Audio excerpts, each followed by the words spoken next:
Sejarah singkat Internet. Internet diawali dengan pembangunan proyek ARPANET. Awalnya hanya untuk keperluan militer. Pada saat itu, Departemen Pertahanan Amerika Serikat membuat sistem jaringan untuk komputer dan disebarkan dengan cara menghubungkan komputer di berbagai daerah yang rentan atau kritis. Adanya jaringan tersebut bertujuan untuk mengatasi masalah jika terjadi serangan atau gangguan nuklir dari lawan.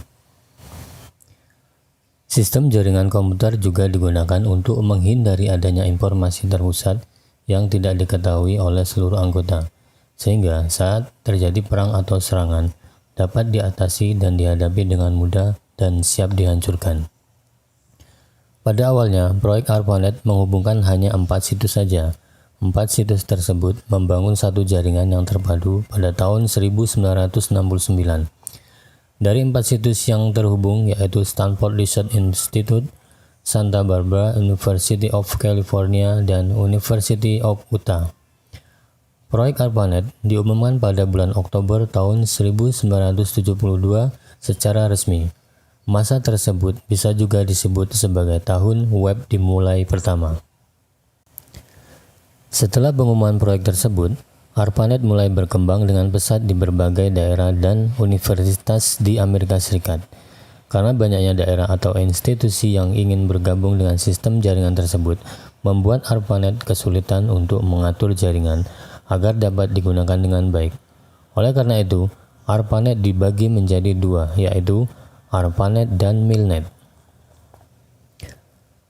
ARPANET digunakan untuk keperluan non-militer secara eksternal pada daerah atau institusi yang membutuhkan. MILNET digunakan untuk keperluan militer secara internal. Seiring dengan perkembangan teknologi dan kebutuhan yang semakin tinggi, kedua jaringan tersebut digabungkan kembali dengan nama DARPA Internet. Dari nama tersebut disederhanakan kembali agar mudah dikenal, yaitu Internet.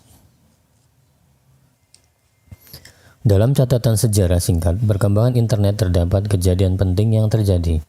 Pada tahun 1957, negara Uni Soviet yang sekarang menjadi Rusia meluncurkan Sputnik, yaitu wahana luar angkasa. Akhirnya, pada tahun 1958, Amerika Serikat juga meluncurkan wahana luar angkasa dengan sasarannya yaitu teknologi komputer. Wahana luar angkasa tersebut bertujuan untuk meningkatkan ilmu dan pengetahuan serta teknologi di Amerika Serikat. Hingga tahun 1969, Departemen Pertahanan Amerika Serikat membentuk proyek ARPANET yang menjadi sejarah dimulainya perkembangan internet sampai saat ini.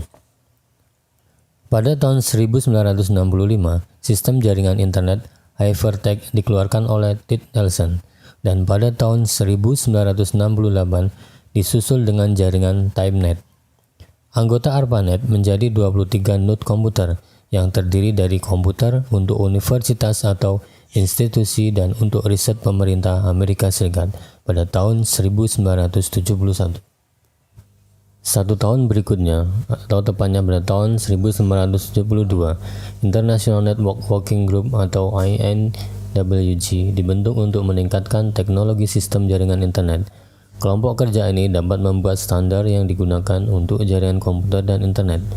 Kelompok INWG pertama kali melakukan pertemuan dan Benton Gray Sharp ditugaskan sebagai pembicara pertama, yang biasa dikenal dengan FinSharp, dikenal sebagai bapak internet hingga sekarang. Untuk memperluas jaringan internet, Bapak Internet atau FinSharp dan Bob Kahn memberikan spesifikasi secara detail akan TCP dalam sebuah artikel yang berjudul A Protocol for Packet Network Interconnection.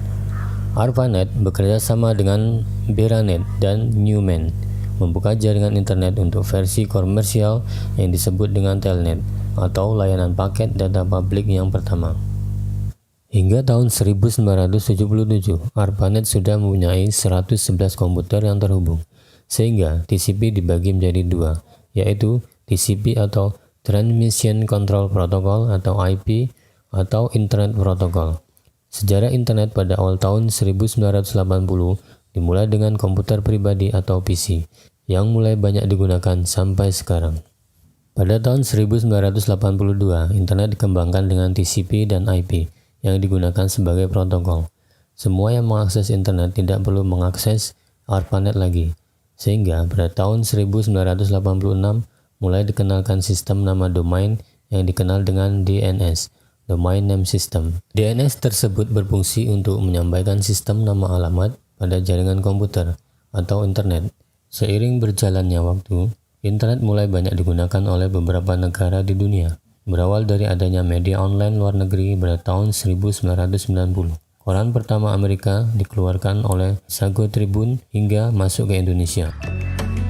Macam dan fungsi perangkat keras yang digunakan untuk akses internet. Dengan kehadiran internet menyebabkan kehidupan manusia menjadi lebih modern.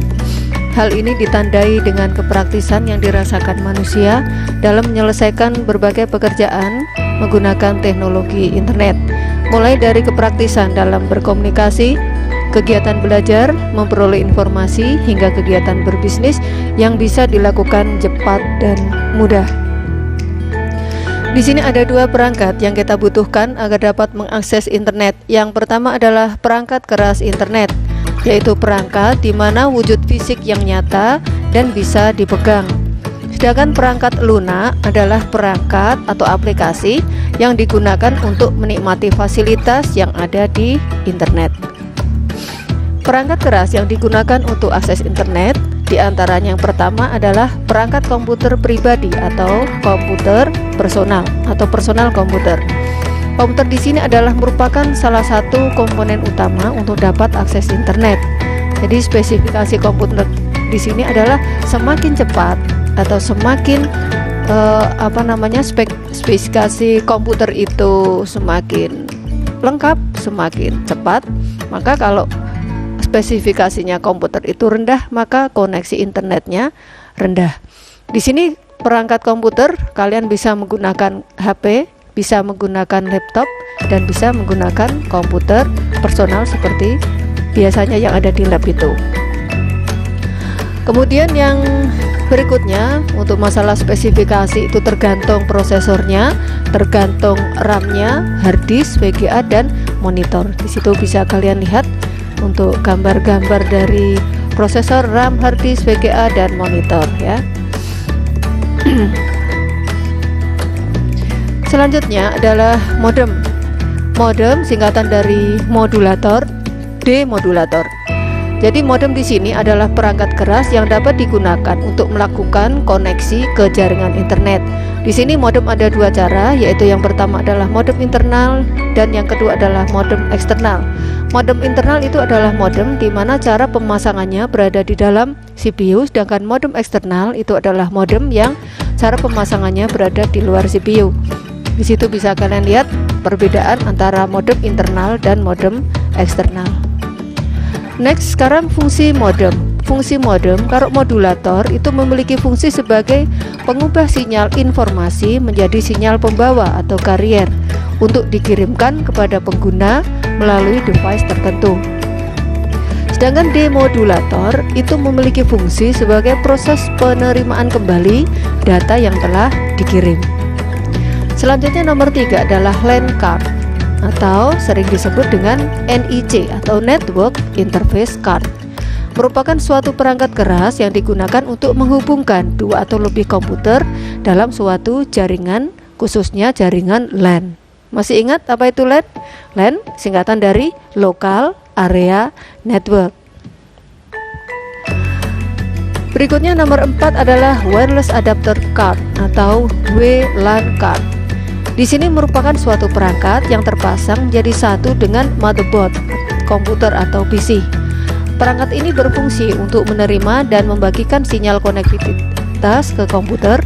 Dengan adanya perangkat ini, komputer dapat menerima dan mengirim data ke komputer lain melalui jaringan Wi-Fi. Kemudian yang kelima adalah kabel jaringan. Kabel jaringan di sini adalah dirancang khusus sebagai media transmisi data dalam sistem jaringan komputer. Jadi kabel ini itu untuk menghubungkan beberapa komputer yang memiliki jaringan internet agar dapat menciptakan komunikasi antar komputer. Nah, di sini kabel yang digunakan untuk akses internet diantaranya adalah kabel koaksial seperti gambar di samping, kemudian kabel twice pair dan kabel fiber optik. Kemudian alat perangkat yang lainnya adalah router. Apa itu router? Router adalah perangkat yang memiliki fungsi sama dengan break atau penghubung, di mana di sini menghubungkan dua jaringan atau lebih untuk dapat mendistribusikan pakai data satu dengan yang lainnya, baik itu dalam suatu jaringan yang sama maupun jaringan yang berbeda. Diingat-ingat ya, untuk router gambarnya yang ada antenanya seperti itu, seperti gambar di sebelah kanan.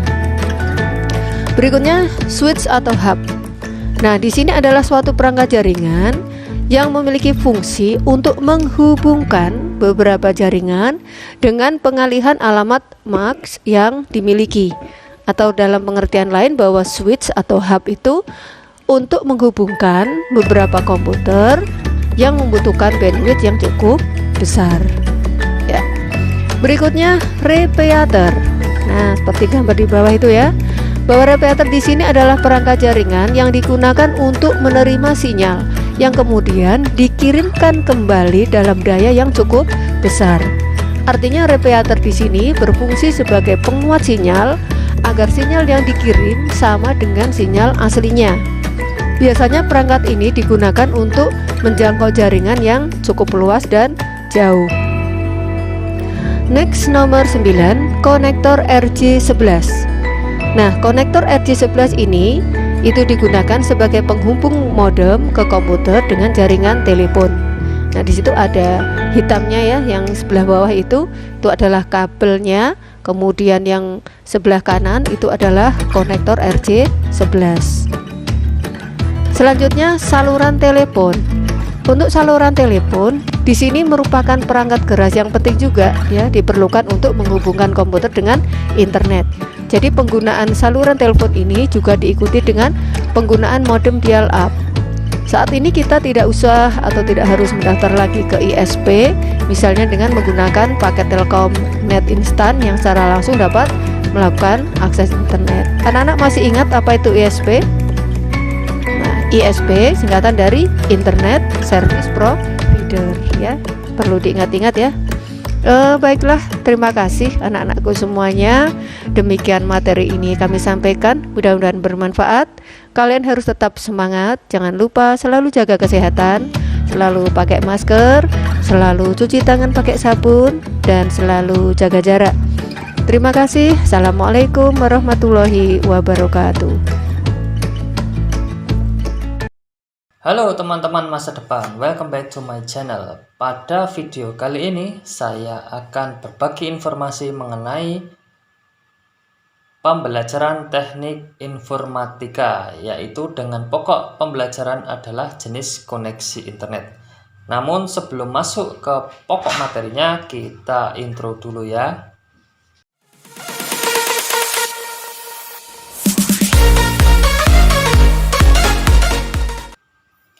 Baik, jenis koneksi internet di sini ada 4. Yang pertama ada dial-up, yang kedua ada satelit, yang ketiga ada broadband dan wifi, dan yang keempat ada fiber optik. Saya akan memberikan informasinya satu persatu. Yang pertama tentang dial-up. Dial-up berhubungan dengan saluran telepon rumah yang menghubungkan komputer ke ISP. Kecepatan internet melalui telepon rumah berkisar antara 9,6 hingga 28,8 KB per second. Sedangkan bila melalui modem dial-up yang disediakan oleh ISP, kecepatannya berkisar antara 28,8 hingga 56 KB per second. Kelebihan koneksi secara dial-up adalah sebagai berikut. Yang pertama, koneksi internet lebih mudah terhubung karena memanfaatkan jaringan telepon rumah yang sudah tersedia. Yang kedua, hampir semua PC dan laptop memiliki modem dial-up. Dan yang ketiga, biaya melalui dial-up paling murah daripada yang lain. Sedangkan untuk kekurangannya adalah yang pertama, kecepatan aksesnya paling lambat di antara semua jenis koneksi internet. Dan yang kedua, saat modem dial-up terkoneksi, telepon rumah selalu sibuk bekerja, sehingga ketika ada suara telepon masuk, internet otomatis terputus. Di Indonesia, layanan dial-up sepertinya sudah tidak tersedia lagi karena contoh layanan dial-up seperti Telkomnet Instan dari PT Telkom Indonesia hanya berjalan dari tahun 1999 hingga 2004. Namun, di negara-negara lain seperti Amerika Serikat, layanan dial-up dari ISP AOL masih tersedia. Berikut adalah contoh gambaran dari koneksi dial-up.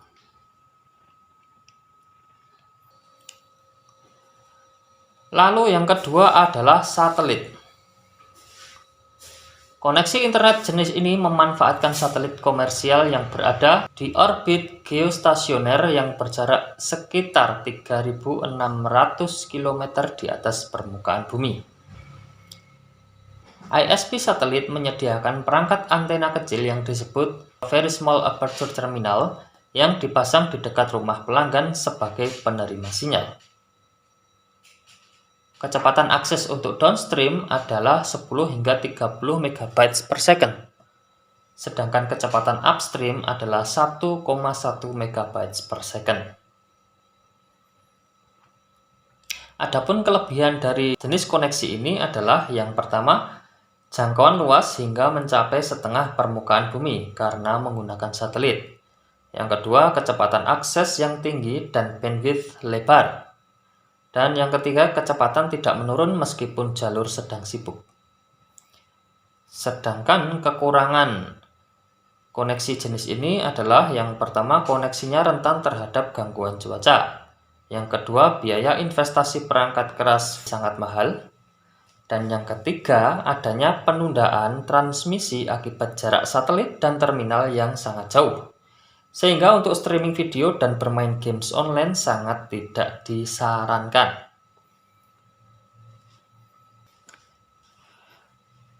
Berikut adalah gambaran dari koneksi internet jenis satelit.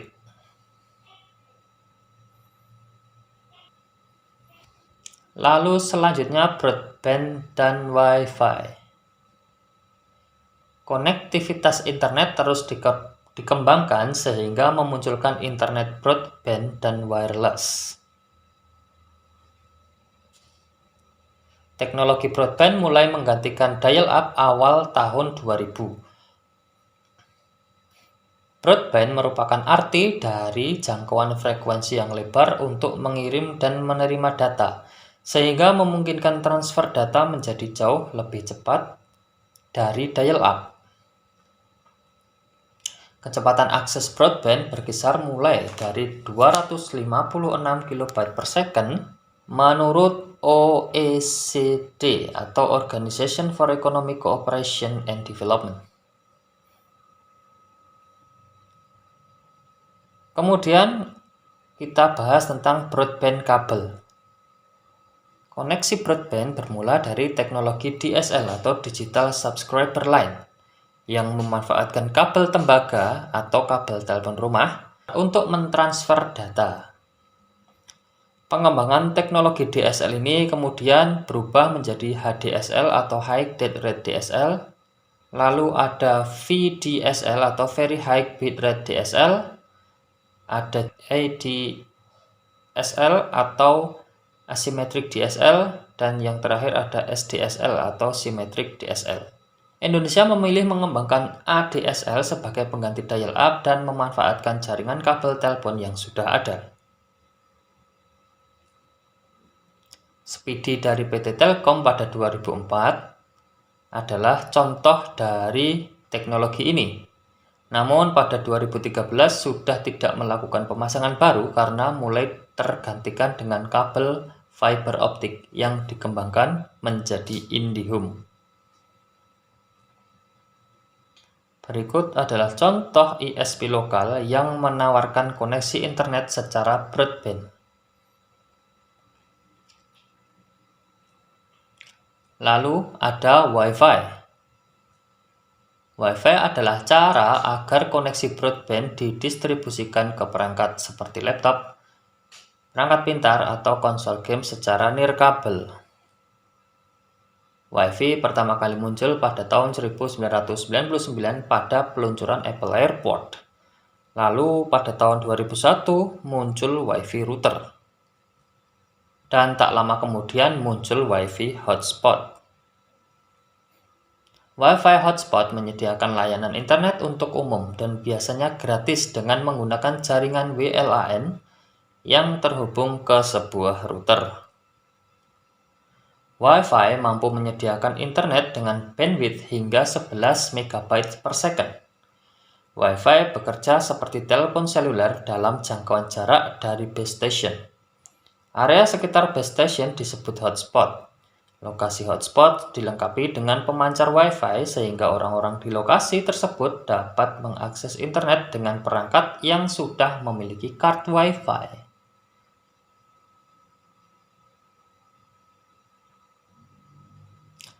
Berikut adalah contoh dari koneksi WiFi.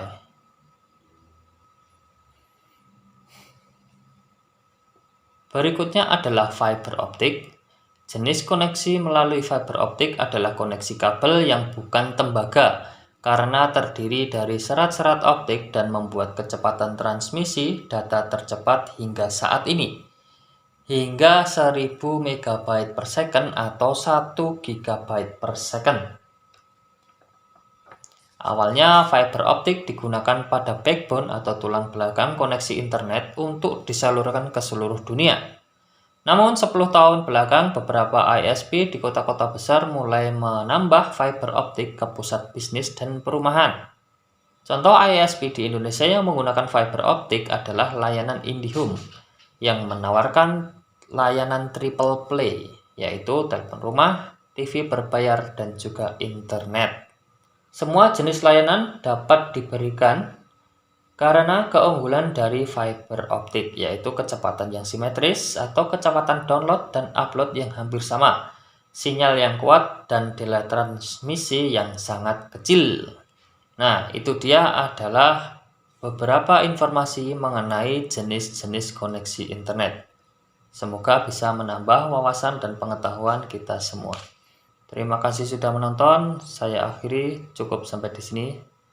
Dan sampai jumpa pada video selanjutnya. Akan belajar tentang web browser.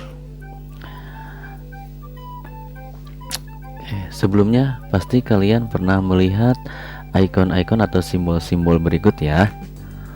Oke. Nah, apa itu web browser? Web browser itu adalah perangkat lunak atau software yang digunakan untuk mencari, mengakses, dan menampilkan halaman web ya. Karena pasti setiap hari kita menggunakannya ya. Oke. Nama lain dari web browser itu adalah peramban, situs jelajah, atau hanya browser saja ya. Dan kita biasanya nyebutnya hanya browser. Oke. Kemudian yang selanjutnya, apa sih fungsi dari web browser? Nah, fungsi utamanya itu adalah sebagai penghubung antara user atau pengguna dan situs-situs pada sebuah website ya. Jadi dia yang menghubungkan antara kita dengan internet. Kemudian secara khusus atau terperinci, web browser itu memiliki 5 fungsi ya. Yang pertama, untuk menampilkan halaman atau situs-situs web. Yang kedua, menerjemahkan skrip menjadi tampilan yang menarik. Yang ketiga, menjamin keamanan situs website yang dikunjungi. Dan yang keempat, itu mendukung penyimpanan data halaman secara offline. Dan yang terakhir, memberikan dukungan untuk akses ke mesin-mesin pencari seperti Google, Yahoo, dan lain-lain. Yang selanjutnya, macam-macam web browser. Nah, macam-macam web browser itu banyak sekali ya, mulai dari Google Chrome, Opera Mini, Microsoft Edge, kemudian Mozilla Firefox, Vivaldi, Internet Explorer, kemudian Tor, Safari, Conqueror, kemudian Link, kemudian Yandex, Komodo, Maxtron, kemudian Torch, UC Browser, dan Baidu. Dan itu sebenarnya masih banyak lagi yang lainnya. Ini hanya sebagian saja. Oke, dari macam-macam ini tidak akan Bapak bahas semua ya, hanya beberapa saja yang akan dibahas ya. Oke, kita bahas dari yang pertama ya. Ini berkaitan dengan kelebihan dan kekurangannya. Kita bahas yang pertama ya. Yang pertama Google Chrome. Oke, ini yang paling banyak digunakannya. Kelebihannya, kemampuannya stabil, desainnya responsif, terdapat beberapa skin atau tema, dan memiliki private mode ya. Jadi ada mode rahasianya. Oke. Kemudian kekurangannya atau kelemahan daripada Google Chrome ini juga ada ya.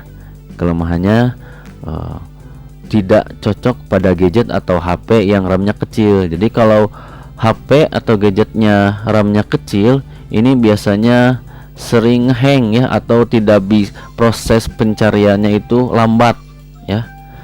Itu untuk Google Chrome. Yang kedua ini Opera Mini ya. Opera Mini juga banyak ya yang menggunakan biasanya di HP. Kelebihannya performanya cepat ya, browsingnya itu lebih cepat ya, kemudian lebih hemat paket datanya. Kemudian ini katanya 70% lebih hemat baterai ya yang digunakan. Kemudian memiliki fitur ad blocker atau untuk mencegah adanya iklan ya. Kemudian kekurangannya, ini tidak dapat mengubah shortcut key. Apa itu shortcut key? Nanti akan dibahas di bagian yang lain ya. Kemudian jika terlalu banyak history akan menjadi lambat. Nah, semakin kita sering menggunakan, berarti akan semakin lambat untuk Opera Mini. Kemudian ketiga adalah Microsoft Edge. Nah, Microsoft Edge ini memiliki kelebihan, memiliki tampilan yang menarik atau bagus, kemudian sudah terintegrasi dengan layanan Microsoft. Jadi kalau ada masalah dengan Microsoft Word, kemudian PowerPoint dan sebagainya, itu bisa langsung teratasi ya, atau bisa langsung update melalui Microsoft Edge ini. Kemudian bisa streaming sampai dengan 4K ya, atau lebih bagus dari Full HD ya. Jadi yang suka streaming kalau menggunakan Microsoft Edge ini kualitasnya sudah bagus ya. Oke, namun ada kekurangannya ya. Kekurangannya itu tidak dapat menambah banyak ekstensi. Browser yang keempat adalah Tor ya. Browser ini memang jarang ya digunakan mungkin ya. Namun kelebihannya, dengan kita browsing ya dengan browser ini, kita IP address yang kita miliki itu akan tersembunyi, sehingga tidak akan ada yang bisa mengakses atau mengetahui lokasi kita saat sedang melakukan browsing ya. Nah, namun kekurangan dari browser ini adalah koneksinya yang tidak stabil ya, kadang cepat, kadang lambat, dan secara pengaturan awal ya hanya bisa melindungi aplikasi bawaannya, mulai dari email gitu ya. Email bawaannya saja yang bisa diprotek ya. Oke. Dan web browser yang kelima adalah Safari ya. Web browser ini memiliki kelebihan pengolahan aplikasi berbasis webnya lebih cepat, kemudian bisa digunakan pada operasi sistem Windows maupun Mac tanpa perlu instalasi terlebih dahulu ya. Jadi praktis, bisa langsung digunakan baik oleh Windows ataupun Mac ya. Nah, namun ada kekurangan di aplikasi atau web browser ini. Ya, kekurangannya itu tidak memiliki fitur restore season. Artinya kalau kita secara tidak sengaja nih sedang browsing, kemudian HP-nya habis baterai ya. Nah, kemudian kita cas, kemudian kita membuka lagi Safari, maka history yang sebelumnya tidak akan muncul. Jadi harus browsing dari awal lagi. Baik, itulah mungkin penjelasan berkaitan dengan web browser, mulai dari pengertiannya, kemudian fungsinya, hingga macam-macam dari web browser itu sendiri ya. Itu saja yang bisa Bapak sampaikan. Mohon maaf apabila ada kekurangan. Assalamualaikum warahmatullahi wabarakatuh.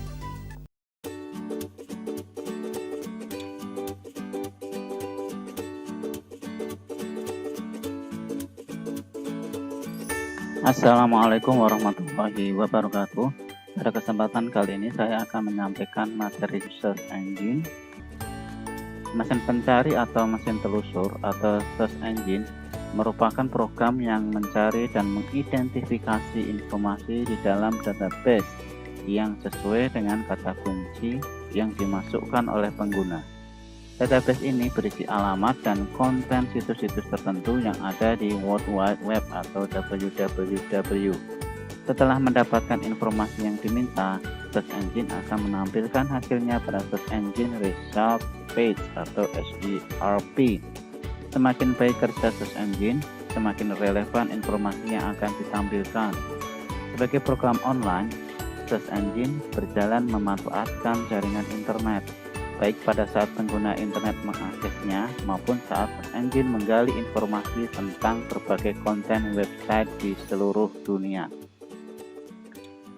Jenis-jenis mesin pencari diantaranya adalah kita sudah mengenal google.com, jadi salah satunya adalah google.com, kemudian ada juga yahoo.com, selanjutnya ada DuckDuckGo.com, kemudian mesin pencari lainnya adalah Bing.com, selanjutnya Ask.com, dan masih banyak lagi jenis-jenis mesin pencari yang ada sekarang ini. Teknik penelusuran di search engine. Teknik penelusuran dapat menggunakan sintaks atau kata kunci. Sintaks khusus ini akan mempersempit hasil pencarian sehingga mudah untuk pemilihan halaman yang dianggap tepat. Yang pertama adalah AND. AND digunakan untuk mencari informasi yang mengandung kedua kata yang dicari. Bisa menggunakan salah satu dari 3 alternatif berikut: Batik, Solo. Atau kita bisa menambahkan kata AND di sini sebagai pengait, Batik and Solo. Maka hasilnya kata batik dan Solo itu akan selalu terkait, Batik Solo. Atau kita bisa menambahkan tanda plus di antara kata batik dan Solo. Nanti hasilnya sama seperti tadi, Batik Solo. Ini adalah hasil dari pencarian menggunakan Google. Kemudian yang kedua yaitu OR. OR mencari informasi yang mengandung salah satu dari kedua kata. Bisa menggunakan salah satu dari 2 alternatif berikut. Kita akan mencari tahu atau tempe. Ini bisa menggunakan sintaks OR. OR, tahu, OR, tempe. Nanti hasilnya kita akan mendapatkan hasil tahu atau tempe, atau menggunakan tanda pemisah. Selanjutnya frase. Mencari informasi yang mengandung frase yang dicari dengan menggunakan tanda kutip. Misalnya kita akan mencari frase simulasi digital. Ada tanda kutip simulasi digital. Nanti hasilnya adalah seperti ini, simulasi digital. Maka hasilnya adalah satu kata lengkap yaitu simulasi digital, tidak terputus. Kemudian sintaks not. Hasil pencarian mengandung kata yang di depan tapi tidak yang di belakang. Menggunakan minus. Ini bisa menggunakan minus. Contoh, kita akan mencari informasi tentang ikan tapi bukan cupang. Kita ketik di sini kan minus cupang. Ya, nanti hasilnya akan muncul pencarian ikan, tapi di sini tidak ada yang mengandung kata cupang. Selanjutnya sinonim, yaitu mencari kata beserta sinonim-sinonimnya. Contoh, kita akan mencari kata bicycle dan sinonim-sinonimnya. Kita ketik ini sinonim, kemudian bicycle. Nanti muncul di sini ada sepeda, ada bicycle, ada bikes, ya, sinonim dari bicycle. Selanjutnya adalah asterisk, karakter pengganti kata. Dari contoh di bawah ini hasilnya dapat tahu isi pedas, tahu pol pedas, tahu celedot pedas, dan sebagainya. Kita ngetik tahu kemudian asterisk pedas. Asterisk ini adalah untuk pengganti kata, nanti bisa diganti dengan kata-kata isi, pol, dan lain sebagainya. Kita ketik di sini tahu kemudian tanda asterisk pedas. Tanda asterisk ini nanti akan diganti dengan kata lain oleh Google. Nah, di sini ada tahu isi pedas, kemudian ada tahu celedot pedas, kemudian ini juga ada tahu crispy pedas. Case insensitive, artinya pencarian di Google menganggap kapital dan bukan kapital sebagai sesuatu yang sama. Kita akan mencari kata Semarang. Hasilnya akan sama karena mau kapital atau tidak, pencarian di Google tidak sensitif atau case insensitive. Misalnya seperti ini, hasilnya akan sama. Kemudian pencarian lanjutan, ini kita bisa menggunakan syntax define, yaitu mencari definisi dari sebuah terminologi. Dari contoh di bawah ini, hasil yang didapat adalah berbagai definisi tentang internet dari berbagai sumber. Kita ketik di sini define, kemudian internet. Nanti akan muncul terminologi tentang internet atau definisi internet. Kemudian yang kedua, link, menampilkan daftar link yang mengarah ke sebuah situs. Contoh di bawah ini akan menampilkan daftar link yang mengarah ke situs kemdikbud.go.id.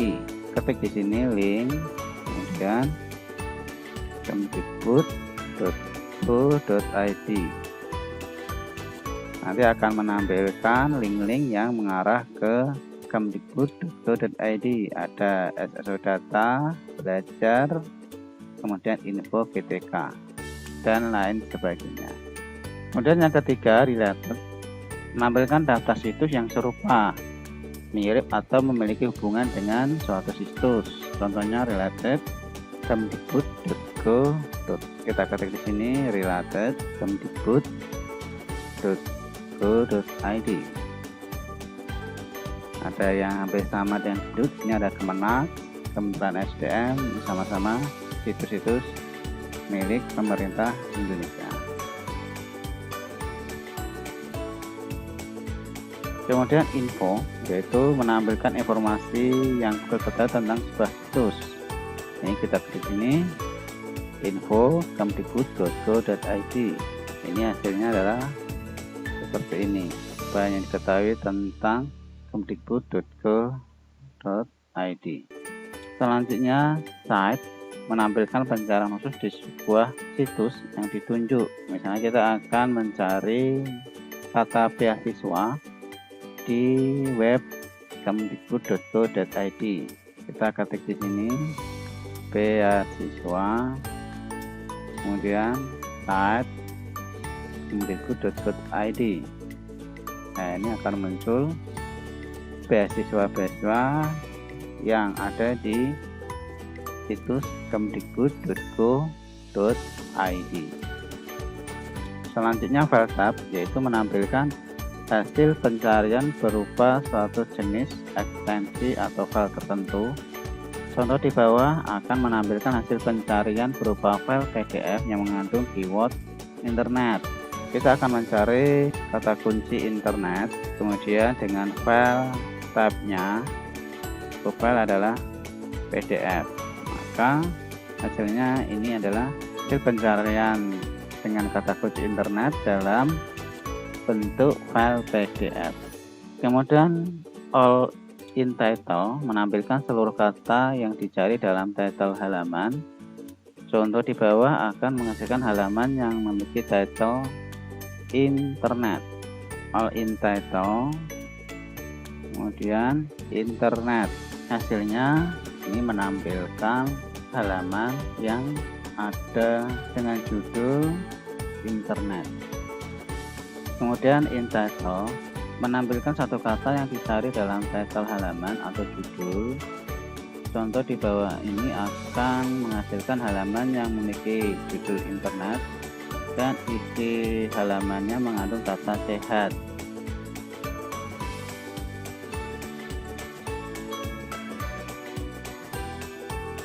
Jadi nanti di sini judulnya adalah internet, di dalamnya ada kata sehat. Kemudian all in URL menampilkan seluruh kata yang dicari dalam URL atau alamat web. Contoh di bawah ini akan menghasilkan data URL yang mengandung data internet. All in URL ini tidak dapat digabungkan dengan operator atau sintaks lain. Gunakan in URL untuk keperluan itu. All in URL internet. Hasilnya seperti ini. Ada URL-nya internet. Selanjutnya in URL ini akan menampilkan suatu kata yang dicari di dalam URL. Contoh di bawah akan menghasilkan daftar URL yang mengandung kata internet dan isi halaman yang mengandung kata sehat. In URL _2 internet sehat. URL yang mengandung internet, kemudian di dalamnya ada kata sehat. Ini internet, kemudian di dalamnya ada kata-kata sehat. Pencarian yang kita lakukan akan semakin efektif apabila kita mencoba menggabungkan beberapa operator baik yang ada di fitur pencarian dasar maupun lanjut. Misalnya kita ingin mencari file-file PDF yang ada di situs kemdikbud.go.id, maka kita gabungkan dua operator menjadi file type PDF type www.kemdikbud.go.id. Kita ketik di sini file type PDF type www.kemdikbud.go.id. Nanti hasilnya kita akan mendapatkan file-file PDF yang ada di situs kemdikbud.go.id. Bagaimana cara menyimpan hasil pencarian? Misalnya di sini browsing tentang internet sehat. Kemudian saya ingin menyimpan web ini. Ini bisa dengan cara klik kanan save as. Saya beri judul tentang internet sehat. Kemudian save as tab-nya adalah bisa web page complete atau HTML atau HTML. Baik, ini proses menyimpan. Kita lihat di sini ada dua file di sini, folder. Ya, ini folder, kemudian ada file HTML-nya internet sehat. Kita klik, nanti kita bisa membuka secara offline. Kemudian cara lain, misalnya kita ingin mengcopy tulisannya, kita blok, kemudian klik kanan copy, kita akan kopikan di Word. Nah, ini kita pastekan di sini, kemudian kita simpan. Ini salah satu cara menyimpan hasil pencarian. Demikian materi mesin pencari atau search engine. Semoga bermanfaat. Terima kasih. Wassalamualaikum warahmatullahi wabarakatuh. Oke teman-teman, berikut ini cara membuat email Gmail baru. Langkah pertama tentu yang kita buka adalah browser yang akan kita pakai untuk membuat email. Saya pakai browser Google Chrome.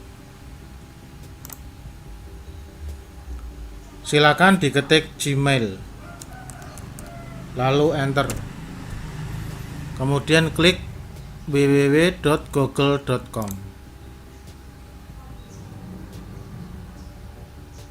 Selain itu juga bisa menggunakan icon aplikasi Google yang ada di kanan atas.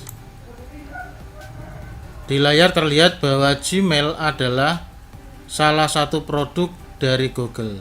Silakan diklik. Selanjutnya silakan klik buat akun. Lalu masukkan nama.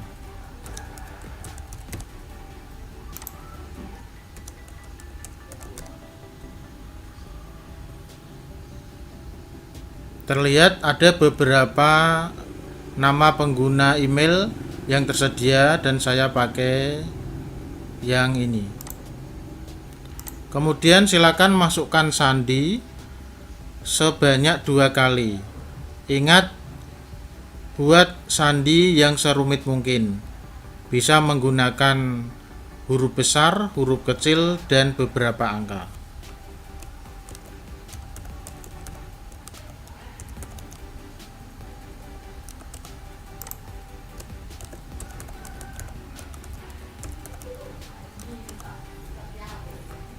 Setelah sandi terisi semua, silakan klik berikutnya.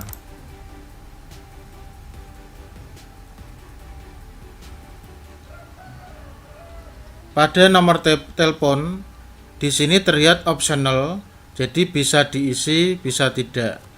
Langsung saja kalian klik bagian kolom tanggal.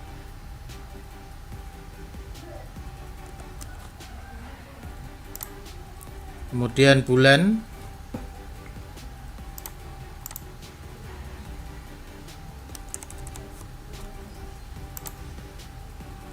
kemudian gender, pria atau wanita. Setelah itu silakan klik berikutnya. Silakan dilihat bagian bawah, kemudian klik saya setuju.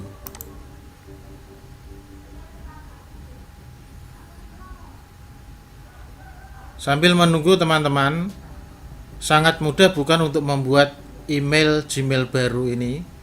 Jadi teman-teman bisa mempraktekkan ini di laptop, di komputer PC, atau di handphone dengan memakai browser. Nah, terlihat di layar bahwa email Gmail baru sudah terbuat. Dan ini adalah email Gmail yang dibuat melalui browser. Di bagian pertama pasti akan terlihat notifikasi seperti ini. Google Meet kini di Gmail, karena memang Google Meet sekarang sudah dimasukkan ke dalam aplikasi Gmail. Silakan diklik OK saja. Nah, begitulah teman-teman cara membuat email Gmail baru atau membuat akun Gmail baru. Sangat mudah dan silakan dipraktekkan. Ingat, tetap jaga keamanan email kalian. Perlu teman-teman ketahui, jika pada langkah pembuatan email Gmail baru tadi ada kolom untuk memasukkan nomor HP, maka silakan input atau masukkan nomor HP kalian, nomor HP yang bisa menerima SMS. Setelah itu, silakan kalian lihat notifikasi SMS yang ada di HP kalian. Ada kode Google sebanyak 6 angka, silakan itu dimasukkan ke kolom yang tersedia. Berikutnya sesuai dengan langkah yang sudah saya jelaskan. Untuk hal-hal apa saja yang ada di Gmail akan saya bahas dan akan saya jelaskan di video-video selanjutnya. Assalamualaikum warahmatullahi wabarakatuh. Bertemu lagi dengan saya Pariski di channel Cerita Sekolah. Pada video kali ini kita akan membahas etika dalam mengirim email. Sebelum memulai, jangan lupa untuk menekan tombol like, dan yang belum subscribe, tekan tombol subscribe dan share video ini agar bisa bermanfaat buat yang lainnya.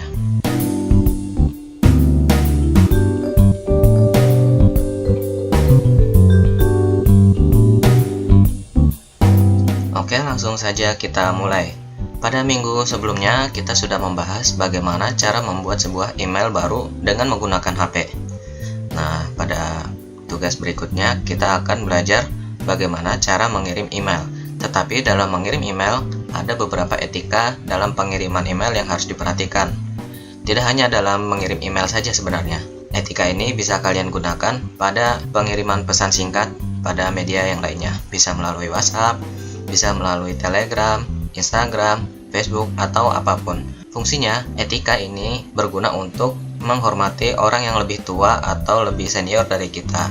Oke, langsung saja kita mulai. Yang pertama yang kita akan bahas adalah gunakan salam pembuka dan salam penutup. Nah, salam pembuka dan salam penutup ini adalah sifat yang sebenarnya etika yang sangat baik dan sangat wajib ya, karena harus dilakukan. Gunanya salam itu kita sebagai pengirim, kita memberikan penghormatan kepada mereka. Kemudian yang kedua, tulis alamat kontak sesuai dengan level formalitas mereka. Dan pastikan Anda mengeja atau menulis nama mereka dengan benar. Nah, ini menulis nama mereka ini harus benar ya. Jangan sampai kita salah menyebut nama orang. Kemudian level formalitas ini misalnya kalau kalian mengirim lebih dari satu orang. Misalnya kalian mengirim ke wali kelas, ke kepala sekolah, atau wakil kepala sekolah. Urutan-urutannya ini harus diperhatikan. Misal kita mulai dari yang paling atas dulu, misalnya kepala sekolah. Kemudian berikutnya ada wakil kepala sekolah. Di bawahnya ada wali kelas. Nah, baru di sini ada ketua kelas. Jadi kita urutkan sesuai dengan penerimanya dulu. Kemudian cek ejaan tulisan Anda. Email dengan kesalahan penulisan biasanya dianggap kurang serius. Nah, di sini kalian harus cek lagi penulisannya, jangan sampai ada yang salah, misalnya typo ya. Sebelum dikirim, kita cek dulu tulisannya. Jangan sampai kita typo terlalu banyak. Kemudian yang keempat, bacalah email Anda dengan keras untuk memastikan bahwa Anda telah membuat ejaan dan intonasi dengan benar. Ini yang perlu diperhatikan. Bahasa dalam penulisan dengan bahasa secara langsung itu bisa berbeda makna. Misalnya, dalam mengirim pesan, kita nadanya seperti biasa saja, tetapi orang lain bisa menganggap nada kita seperti tersinggung atau marah. Padahal, kita seperti biasa gitu. Kemudian pastikan Anda telah mencantumkan semua rincian dan informasi yang dibutuhkan agar mereka mampu memahami dan mengerti tujuan Anda. Generalisasi kata dapat menyebabkan kebingungan dan membuat mereka harus membaca berkali-kali.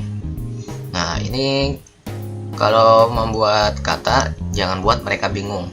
Misalnya kalian pengen apa, ya sampaikan aja bahwa di email tersebut kalian ingin menyampaikan sesuatu. Oke, berikutnya, hindari tanda baca yang mengundang emosi. Misal menggunakan tanda seru sebanyak 3 kali. Nah, ini kalau tanda seru sebanyak 3 kali ini bisa jadi kalian memberi perintah kepada pembacanya. Ya, dan bisa jadi ini kalian menjadi orang yang marah gitu ya. Kemudian hindari emosi saat penulisan email. Nah, ini biasanya kalau mengirim pesan, kita biasanya tersulut emosi kalau kita tidak suka dengan orang tersebut atau kita lagi banyak pikiran. Lebih baik kita stop dulu mengirim email sampai pikiran kita jernih. Kemudian dalam attachment, perhatikan ukuran file. Nah, di Google sendiri, di akun Gmail, di fasilitas email Google atau Gmail, itu maksimal pengiriman file dalam satu kali kirim yaitu 25 megabit. Jadi perhatikan ukurannya. Semakin banyak yang kalian kirim, ukurannya bisa lebih besar. Ini bisa menyebabkan yang pertama, sebagai pengirimnya itu menghabiskan kuota untuk mengirim saja. Sementara untuk penerima bisa menghabiskan kuota mereka untuk mendownload semua attachment. Jadi sebisa mungkin perkecil ukurannya dulu, baru dikirim. Oke, berikutnya, tidak menggunakan fitur reply to all. Maksudnya bagaimana ya? Maksudnya seperti ini. Jika kalian menerima email, kemudian pengirimnya mengirim lebih dari satu orang dan kalian termasuk salah satunya, balasnya secara pribadi, jangan ke semua orang. Karena ini pesan yang kalian terima adalah dikirim sebenarnya satu persatu ya. Kemudian cek alamat tujuan agar tidak salah sasaran. Nah, ini yang biasa sering terjadi, alamat email tujuannya biasanya banyak yang salah. Nah, kalau salah seperti itu gimana? Email jadi tidak terkirim, gagal terkirim ya. Jadi pastikan alamat tujuan tidak salah. Berikutnya, pastikan nama Anda ditulis dengan baik. Misalnya kalian gunakan huruf besar 1 di awal tulisan ya. Jangan kecil semua seperti ini, atau semua kecil, atau semua huruf besar. Nah ini jangan, tidak boleh. Jadi misalnya kalau nama saya Ariski ya, saya tulis Ariski Mira. Tidak gede semua, tidak besar semua. Jadi huruf depannya saja yang besar ya. Kemudian ketik kalimat dengan lengkap. Nah ini jangan disingkat. Biasanya kalau kita ingin menulis ada yang jadi YG atau selalu menjadi SLL sebagai berikut SBB ya. Ini jangan. Lebih baik jangan disingkat. Kemudian hindari kata atau kalimat yang dapat mengundang kesalahpahaman. Nah ini hati-hati. Maksudnya kita mengirim pesan, jangan sampai orang tersebut salah paham. Kemudian isi kolom subjek dengan akurat dan mencerminkan isi email Anda. Misalnya kalau kalian mengirim surat izin, tulis aja di subjek surat izin ya. Jangan menulis surat keterangan atau yang lain gitu. Kalau misalnya kalian ingin menyampaikan surat permohonan maaf, tulis surat permohonan maaf. Atau biodata, kirim, tulis dengan subjek biodata. Ucapkan terima kasih, apa kabar, atau ungkapan bahwa Anda menghargai bantuannya. Nah, biasanya di akhir pesan, jangan sampai lupa mengucapkan tulisan terima kasih ini. Kalau ini biasanya di awal kalimat ya. Kemudian hindari penggunaan email yang singkat dan langsung pada poinnya. Nah, ini beberapa, kalau ini sebenarnya tidak masalah. Jika bisa dihindari, hindari. Tetapi kalau tidak, ya langsung saja. Ada beberapa orang yang minta dikirim email itu secara to the point. Langsung saja ya. Kemudian selalu akhiri email dengan terima kasih. Nah ini di poin 16 tadi sudah disebutkan. Atau hormat saya, atau gunakan salam. Jangan lupa di bagian bawah tulis nama ya, sebagai kita pengirimnya. Oke, itu saja etika dalam mengirim email. Jangan lupa kalian gunakan ini selalu untuk dalam mengirim email. Ini bisa kalian gunakan selain untuk email, bisa untuk WhatsApp, bisa untuk Telegram, Facebook, Instagram, ataupun yang lainnya, sehingga orang lain bisa menghargai kita sebagai pengirim email. Oke, sekian